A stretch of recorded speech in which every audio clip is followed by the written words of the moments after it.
Zemgalē. Bet viens ir skaidrs, ko mēs nevarēsim izdarīt, droši vien, ka aizlāpīt tās milzīgās bedres, kuras mūs vairs nepārsteidz. Vismaz autovadītājs noteikti ne. Mūs vienīgi sanikno, jo iebraucot jebkurā bedrē, mūsu reakcija ir atkal ar riepām ir problēmas. Un autovadītāji uzdod arvien vairāk jautājums par to, kad beidzot tās bedres tiks aizlāpītas. Un mums ir arī atbildi. Skrāmies. Jā, ir šausmīgi tās ceļi tiešām. Jā, ļoti uzmanīgi jābrauc ir. Ja jau skatīsies riņķī, tad iekritīs 100 punkti.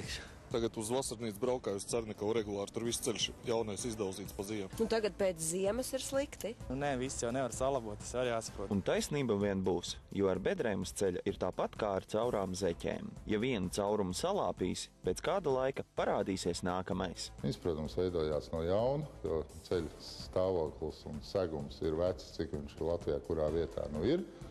Un par cik šis segums ir tomēr savu. Visā Latvijā vairāk kārtīgi jau atkalpojas laika termiņā pēc noteiktiem kritērijiem, kāda ir visā pasaulē, tad šīs bedres veidojās. Latvijas ceļu kopējais garums mērāms aptuveni 50 000 kilometru, kur katrs posms ir sadalīts savam ceļu uzturētājam. Un ja par 8360 asfaltētiem kilometriem atbild akciju sabiedrība Latvijas valsts ceļi, pārējais gulstas uz pilsētu un pašvaldību pleciem. Bedres tiek remontēts un finansējums, cik mums valsts budžets ir izdalījis, tik ir. Un autovadītāji var pārmest, protams, mums kā vienmēr par neizdarību. Uz Latvijas ceļiem, par ko mēs atbildam, ir zeme ir atsalusi, ziema ir beigusies, kritiskās bedres, avārijas bedres ir saremontētas, tie attiecīgi finansējumi ir attiecīgi kvalitāte. Tomēr pēc Latvijas ceļu speciālistu teiktā, paralēli 100 tiltiem, kas sauc pēc labošanas, vēl dubultā skaitā ir tās vietas, kas uz autoceļiem ir steidzami jāremontē. Lai ātrāk tās apzinātu, lieliski gan autovadītājiem, gan atbildīgajām institūcijām noderēs apdrošināšanas kompānijas BTA izstrādātā mājaslapa bedrukarte.lv. Šī informācija šajā bedru kartē attiecīgi uzreiz ir redzama.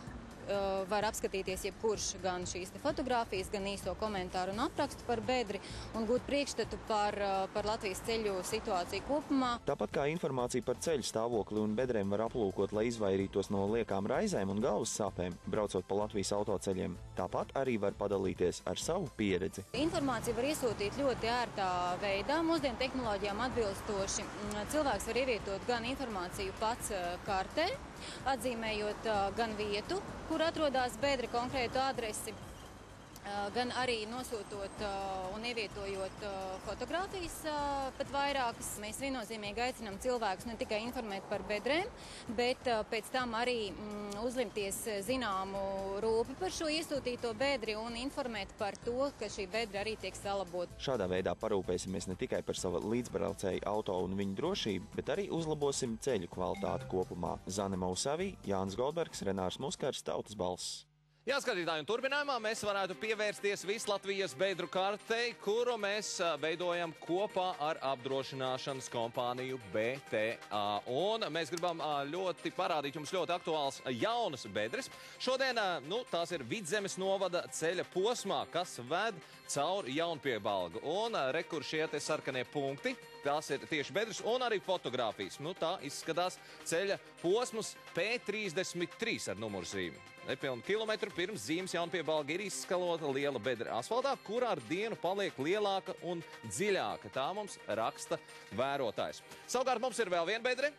Šāds ceļš vērojams aptuveni 400 metri aiz Jaunpiebalgas robežas. Un, kā raksta foto iesūtītājs, izskatās, ka šogad ceļš sabruks pavisam un nāks pārdomāt, kam tad tiek maksāt nodokļi par ceļa uzturēšanu.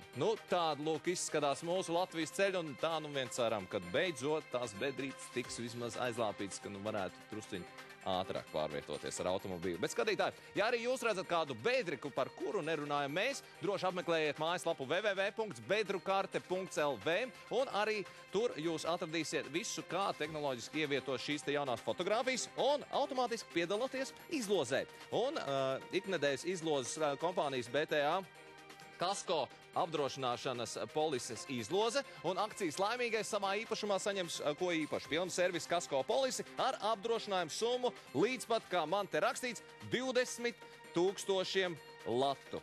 Tālūk, skatītāji.